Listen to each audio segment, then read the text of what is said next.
Niining panahon nga ang putling ebanghelyo gihagis sa mga hiwi nga pagtulunan.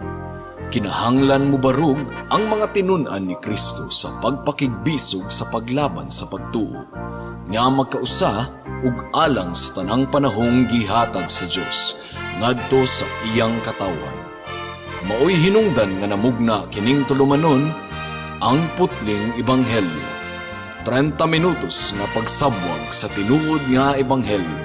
Kauban ni Pastor Jeremias Hangad, ang putling ebanghelyo.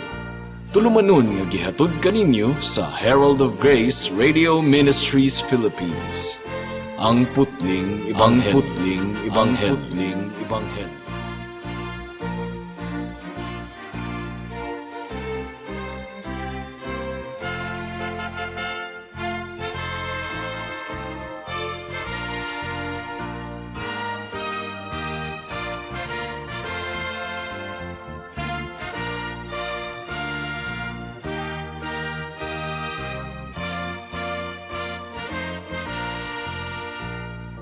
Sa pagpamalandong sa pulong sa Ginoo niining taknaa, please turn with me to Acts chapter 20 verse 28. And the word of God says, "Pay careful attention to yourselves and to all the flock in which the Holy Spirit has made you overseers to care for the church of God which he purchased with his own blood." May the Lord bless the proclamation of his word. Kiningabahin sa Book of Acts, mga kaigsuunan, mga kahigalaan, naga-present sa atua sa usa sa pinakabugat kaayo sa kasing-kasing nga eksena sa tibuok bag-ong tugon. Kay nganuman, mao kini ang final nga pagpanamilit o pagpananghid ni Pablo sa mga pastors didto sa Efeso. Gideklarar na ni Pablo nga muna kadto ang katapusan nga higayon nga makita nila ang dagway ni Pablo. Ug naguol gayud kaayo ang mga pastors dito sa Efeso. So, makita nato niini nga portion sa atong pagtuon mga kaigsuunan nga usa di ay kini ka pastors meeting nga si Apostle Paul mismo ang nagpreside kauban sa mga pastors dito sa Ephesus. Abi ninyo sa modern day churches, ang mga pastors sa mga local churches, private man ang ilang meeting. Ilabi na kung sensitibong mga butang ang pagkahisgutan. But in this passage before us, sa Acts chapter 20, makita nato nga kini nga pastors meeting, kitang tanan gi-invite nga ato kining tun-an ug ato kining paminawon. And this is certainly a passage mga kaigsuunan nga ang mga pastors kinahanglan nga masayran nila kini tungod kay mandato kini sa Dios particularmente sa mga pastors, and they are charged in this portion of the scriptures nga bantayan namo ang among kaugalingon ug ang panon sa mga katawhan sa Dios, ang mga karnero, bantayan ang mga karnero sa Dios. Ang balaang espiritu sumala pa sa verse 28 sa atong teksto, mao ang nag-appoint sa mga pastors nga magdumala sa iglesia. O atong matikdan sa verse 28 mga kaigsuunan that the church is called the church of God, iglesia sa Dios. And notice also, ang iglesia kuno gipalit sa kaugalingong dugo sa Dios. So the church of God is purchased with the blood of God. Ug kinsa man ang Dios nga dunay dugo, wala na lain kundi ang atong Ginoong Hesukristo. So buti pasabot, nagtudlo kini nga ang atong Ginoong Hesukristo 100% God and 100% man. And this is the mysterious doctrine of the Trinity. This talks about the divinity of the Lord Jesus Christ. 100% God, nahimong 100% nga tawo nga wala nawala ang iyang pagka-Dios. Ang iglesia mga kaigsuunan or ang mga katawhan that make up the church, ang giingon sa atong teksto, purchased possession, pinalit o gipanag-iya sa atong Dios. And this is certainly one of the things na kinahanglan natong hinumduman sa tanang higayon. Gipanag-iya kita sa atong Ginoo mga kaigsuunan. We are to remember nga bililhon gayud kaayo kita atubangan sa Dios, gumikan kay gipalit kita sa dugo ni Kristo. ug mupod kini gisulti ni Apostol Pablo sa 1 Corinthians chapter 6 verse 20. Ang giingon dinhi, for you have been bought with a price. Therefore glorify God in your body. Ug gisumpayan pa niya sa chapter 7 verse 23. Ang giingon dinhi, you were bought with a price. Do not become bond servants of men. Ug dunay tulo ka bahin ang atong pamalandong niining taknaa. Una, gipanag-iya sa Dios ang iyang iglesia. Ikaduha, ang Ginoo mao'y naga-provide sa tanang gikinahanglan sa iyang iglesia. Ikatulo, giprotektahan, gibantayan sa Ginoo ang iyang iglesia. And if you belong to the Church of Christ, you enjoy these benefits. First point, God possesses His church. Kinsa ang tag-iya sa iglesia sa atong Ginoong Hesukristo? Dili tawo, dili si Pastor Jeremiah, dili ang bisan kinsa kanato. The Bible says the church is God's purchased possession. Now, kung nasabdan lang kini sa mga cultic leaders, adunay mga cultic leaders sa atong kapanahunan nga mupatuo sila sa mga tawo nga namatay kuno ang church niadtong dark ages, unya gi-restore ni adtong 1914, gi-ordain kuno sa Ginoo ang usa ka tawo nga nag-claim nga angel of the east. Inguna na nga mga claim. So namatay ang church sulod sa dugay nga panahon, na-restore lang ni adtong 1914. Ang uban mo ingon na-restore ni adtong 1925. That is false. Ang iglesia gipanag-iya sa atong Ginoong Hesukristo. Aduna ba daay gipanag-iya sa atong Ginoong Hesukristo nga mamatay ug mawagtang gikan sa dagway sa kalibutan. Murag ilang giingon nga ang atong Ginoong Hesukristo palpak. No. Sama ra nga ilang giingon nga ang iglesia nga mahal kaayo ang kantidad sa pagpalit ni Kristo, dugo niya ang kantidad. Gipalit niya ang iyang iglesia, unya mawala lamang, kawang lamang, mahitabo kana sa tawo. Daghan kanato ang nakawatan og kwarta, daghan kanato ang nakawatan manggani og sakyanan tingali. But the possession of Christ is eternally secure in His hands. Ato kanang timan-an mga kaigsuunan ug dapat kitang malipay gumikan kay kung ikaw kabahin sa iglesia sa atong Ginoong Hesukristo, we are safe and secure in the mighty hands of God. Si Hesukristo na mismo ang gasulti sa Matthew chapter 16 verse 18, and I tell you, you are Peter, and upon this rock I will build my church. Now take note mga kaigsuunan, my church. Ug adunay saad ang atong Ginoong Hesukristo. Ang mga pultahan sa impyerno dili makatumpag, dili makapildi sa iglesia nga gipanag-iya sa atong Ginoong Hesukristo, sa iglesia nga gitukod ug gipanag-iya sa atong Ginoong Hesukristo. Upon this rock I will build my church. Wala siya miingon mga kaigsunan, I will build Peter's church. Wala po siya giingon, I will build the Baptist church. Wala siya miingon, I will build the Presbyterian church or the Methodist church. Wala siya giingon nga, I will build Felix Manalos church or Eli Soriano's church or Kibuloy's church. No! Wala na giingon sa atong Ginoong Hesukristo. Ug samot nga wala niya giingon, I will build the Roman Catholic church. Ang giingon sa atong Ginoong Hesukristo, I will build my church. Ug ang rason nga iyang pagatukuron ang iyang iglesia, ang rason nga iyang pagaligunon ang iyang iglesia, obvious kayo, tataw kayo sa atong teksto. Pagatukuron ni Kristo ang iglesia gumikan kay gipanag-iya niya kini. Siya ang founder, siya ang tag-iya sa iyang iglesia. Mo kini klaro kay giingon sa atong teksto sa Acts chapter 20 verse 28. Mao nga dili kita ma-insecure. Now, ang iglesia gipanag-iya sa atong Ginoong Hesukristo, gipalit niya kini, pinaagi sa iyang kaugalingong dugo. Mahal kayo ang kantidad niini mga kaigsuunan.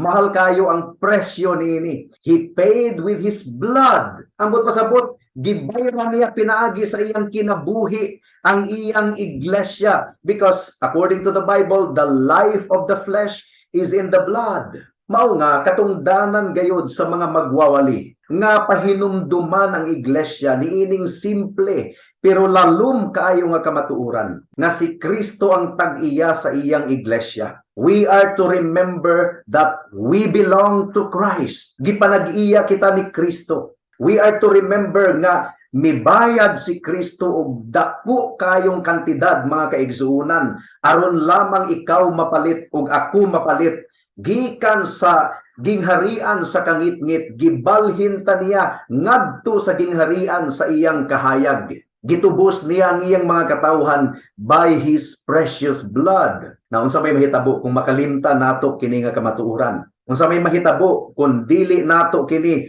mahinumduman? Well, matintal ta nga wala tay kantidad or wala tay bili atubangan sa Dios. Now stop and think about it for a moment. Nganong bililhon man ta atubangan sa Ginoo? Nga gipakatawo man kita nga makasasala, rebuilding nga makasasala atubangan sa Dios. Mo kini giingon sa Ephesians chapter 2 verse 1 to 3. Please turn there. And you were dead in the trespasses and sins in which you once walked, following the course of this world, following the prince of the power of the air, the spirit that is now at work in the sons of disobedience, among whom we all once lived in the passions of our flesh, carrying out the desires of the body and the mind, and were by nature children of wrath, just like the rest of mankind. Mao kani ang estado nato, ang kahimtang nato kaniadto sa dihang wala pa kita kang Kristo. Mga rebelde, anak sa tunglo, sama sa uban.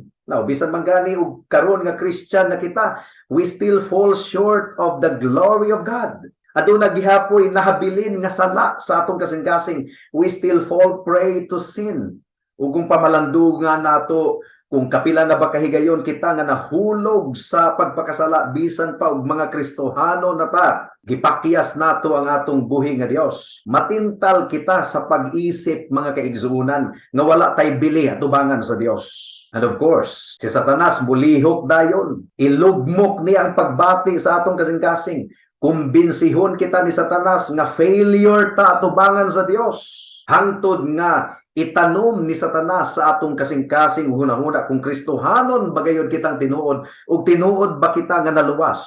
Now usa ka dakong panalangin mga kaigsuonan nga adunay gospel preaching ministry nga giordina sa Ginoo, solid gospel proclamation ordained by God. Iyang gidisenyo dili aron mahinumduman nato kanunay ang atong mga failures. Kung ato kining mahinumduman, ato kining iyango sa Ginoo ug itugyan sa Ginoo. Kung diri ra kita mupundo sa atong mga failures, ma-depress ta mga kaigsuonan, ma-discourage ta. Ug kung hinumduman ko nato kanunay ang atong kalampusan sa ministry, magpasigarbo kita. And the Bible gives us a stern warning that God is opposed to the proud but gives grace to the humble. Mao nga kung kita manghinambog sa atong kalampusan sa buluhaton sa Ginoo, that is the beginning of our downfall. Because the Bible says, pride goes before destruction. God is opposed to the proud. Magpasabot, murabag si Pastor Jeremiah makigboxing ni Manny Pacquiao.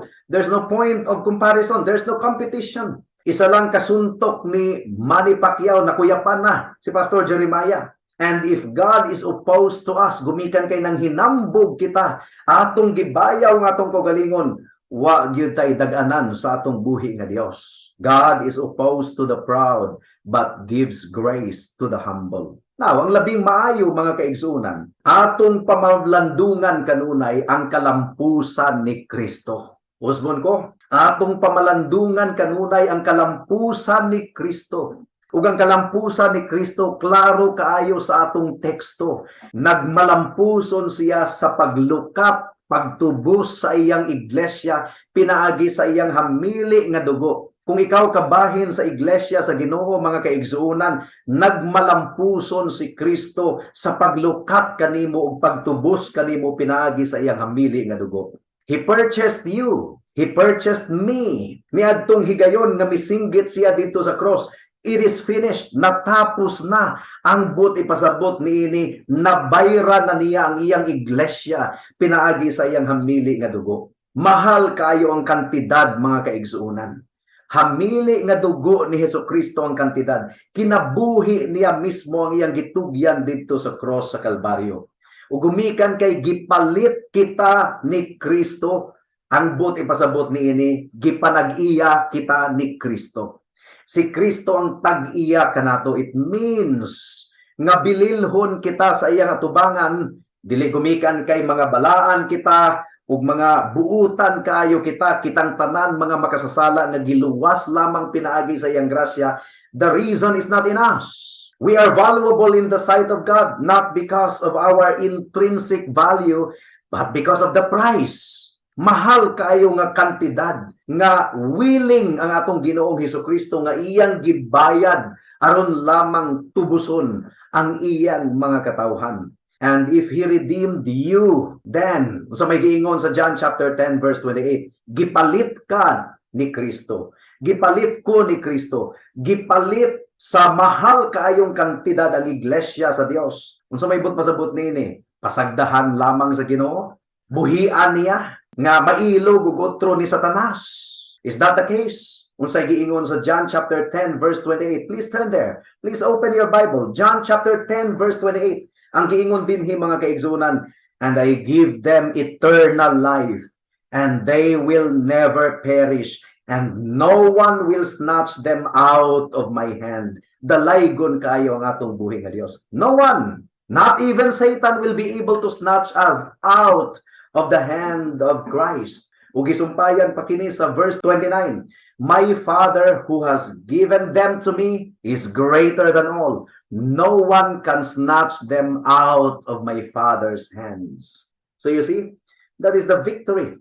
That is the declaration of victory. That is the first point. God possesses His church. Gipanag-iya sa Dios ang iyang iglesia. Mao nga iya gayud kitang atimanon ug iya gayud kitang bantayan. Ug gumikan kay gipanag-iya sa Dios ang iyang iglesia, that leads us to the second point. God provides for His church. Gitagbo sa Ginoo ang tanang gikinahanglan sa iyang iglesia. Magkinaunsa man ang dagan sa panghitabo niining kalibutana, dili gayud pasagdahan sa Dios ang iyang iglesia. God provides for His church. Now, hinumduman nato nga ang konteksto niini nga passage sumala sa atong gipasabot sa introduction, pastors meeting kadto. Ug ang kamatuoran nga migutho gikan niini nga teksto mao nga ang mga pastor giprovide sa Ginoo alang sa iyang iglesia. Wala pasagdahi sa Ginoo ang iyang iglesia.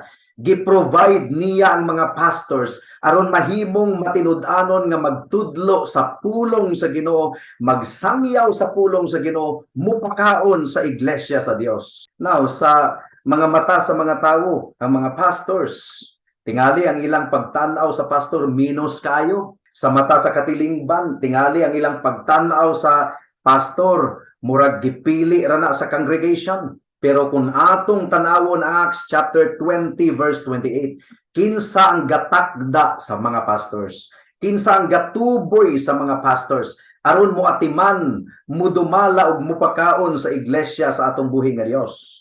Ang giingon diri sa verse 28, pay careful attention to yourselves and to all the flock in which the Holy Spirit has appointed you overseers to care for the church of God which He purchased with His own blood. Kinsa ang gatuboy sa mga pastors, kinsa ang gabutang, ga-appoint aron maatiman ang iglesia, mapakaon sa iyang buhi nga pulong ang balaang espiritu. We are in this ministry because God loves His church. Bililhon kayo ang iyang iglesia sa iyang atubangan ug dili makatugot ang Dios nga mapasagdahan ang iyang iglesia, dalaygon ang iyang buhi nga pangalan.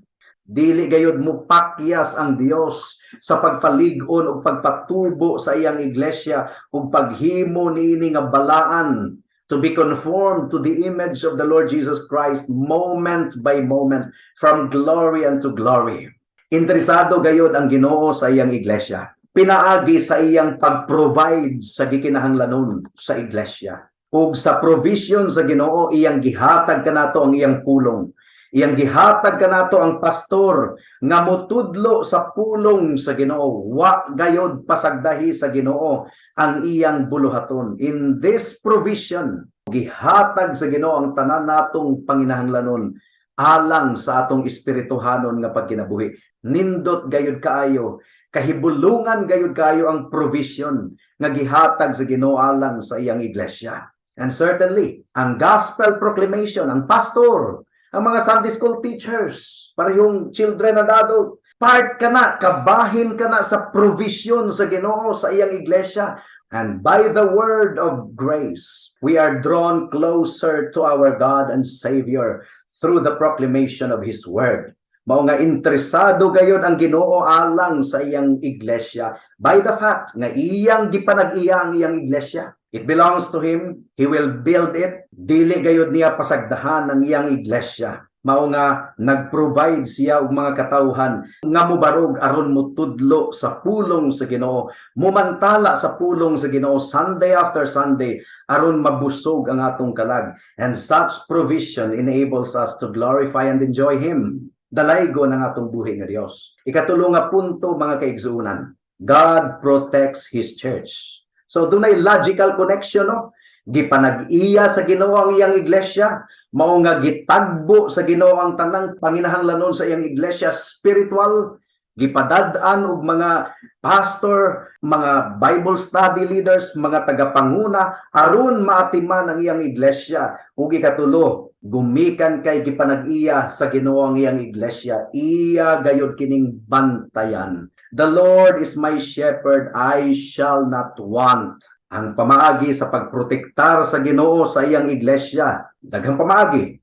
But the primary means of God's protection of His church, mao ang mga pahimangno, mao ang mga pasidaan, mga warning gikan sa iyang pulong. Atong basahon ang atong teksto pero atong ipadayon sa verse 29 hangtod sa verse 30. Acts chapter 20 verse 28 hangtod sa 30. Ang giingon dinhi, pay careful attention to yourselves and to all the flock, in which the Holy Spirit has made you overseers, to care for the church of God which He purchased with His own blood. Kaya nga naman, I know that after my departure, fierce wolves will come in among you, gikan sa gawas, not sparing the flock.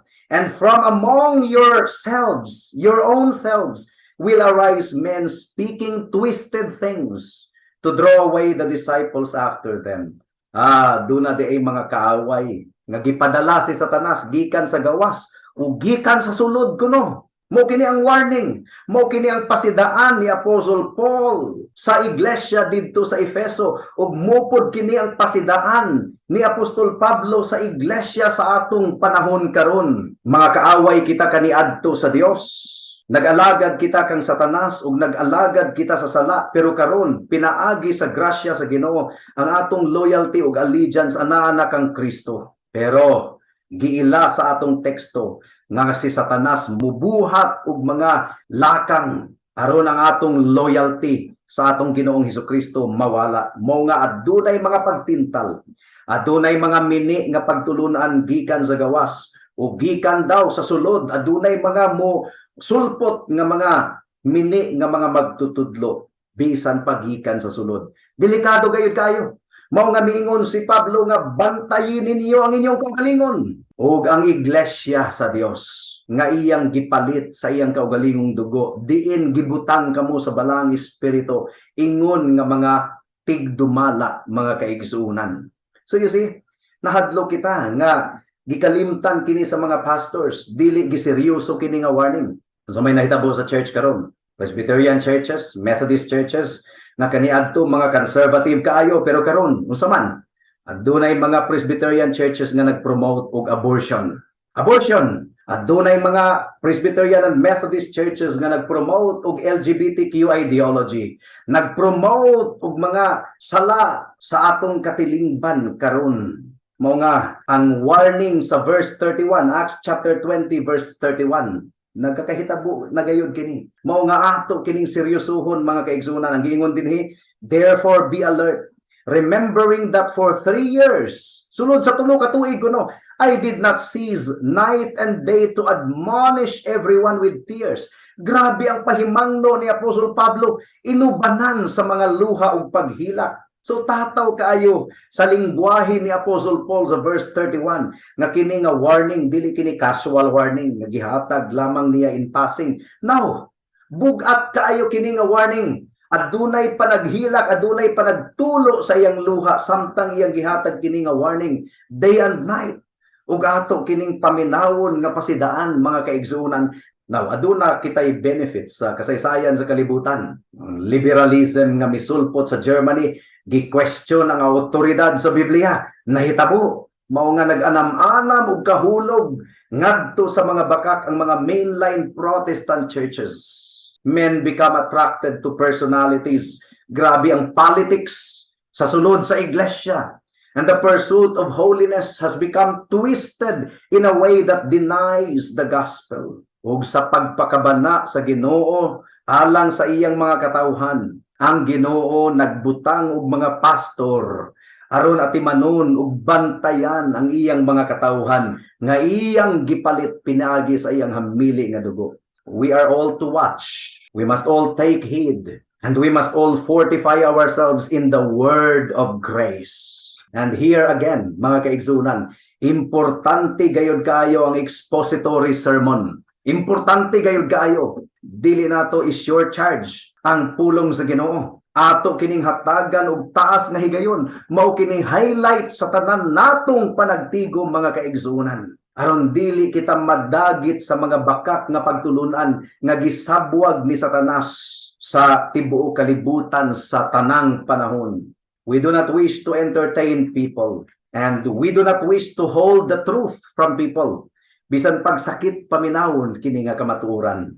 Kinahanglang matinud-anon kita sa mandato sa pulong sa Ginoo. Gumikan kay ang Biblia nagaingon, and you shall know the truth, and the truth shall set you free. Ug kung kaluwasan ng atong pagahisgutan, klaro kayo ang giingon sa Biblia nga wala kita maluwas ug dili gayud kita maluwas pinaagi sa maayong buhat. Kaya nga naman, ang atong maayong buhat hugaw nga panapton lamang atubangan sa Dios.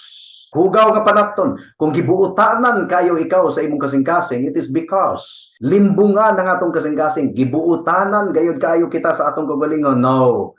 Mga makasasala kita ug nahailalom kita sa tunglo sa Dios. That's why Jesus Christ came. Gumikan kay dili nato kayang luwason ng atong kagalingon. That's why Jesus Christ came. Gumikan kay ang requirement sa Ginoo 100% obedience sa iyang balaod aron kita maluwas. Dili nato kana kaya. Jesus Christ obeyed the law of God perfectly. That's why Jesus Christ came. Gumikan kay ang ikaduhang requirement sa Ginoo, ang sala kinahanglang mabayran pinaagi sa kamatayon, for the wages of sin is death. Kung walay pag-aga sa dugo, walay kapasayloan sa sala. That's why Jesus Christ came for that purpose. Ug sa gitakdang panahon, gilansang siya didto sa cross sa Kalbaryo. Gitugyan niya ang iyang kinabuhi. For what purpose? That whoever believes in Him shall not perish but have eternal life. Busa higala kung imong nabati karon, giablihan sa balaang espiritu ang imong kasing-kasing hunahuna ug gipasabot niya kanimo nga ikaw makasasala. The good news is that bisan pag katong kriminal nga gilansang kauban ni Kristo dito sa cross, naluwas. Now you will be with me in paradise. Kriminal. Gumikan kay kadtong kriminala, naghinulsol sa iyang sala. Misangpit siya sa atong Ginoong Hesukristo, Lord, remember me when you are in your kingdom. And Jesus Christ answered in return, despite his being a criminal, now you will be with me in paradise. And at this moment, my dear friend, if you will own Jesus Christ as your Lord and Savior, if you will believe on Him alone, if you will repent of your sin, your name will be written in the book of life. You have eternal life. And that is why ang giingon sa 1 John 5:13, I write these things unto you who believe in the name of the Son of God, that you may know that you have eternal life. Now, buhata kini, karon dayon, higala, kay basin ug ugma, ulahin ang tanan. Amen. Oh, will the Lord remember me when I am called to come? When I have crossed death's chilly sea, will He His love there show? Oh yes, He heard my feeble cries, from bondage set me free. Oh, and when I I reach the pearly, pearly gates, He will remember me.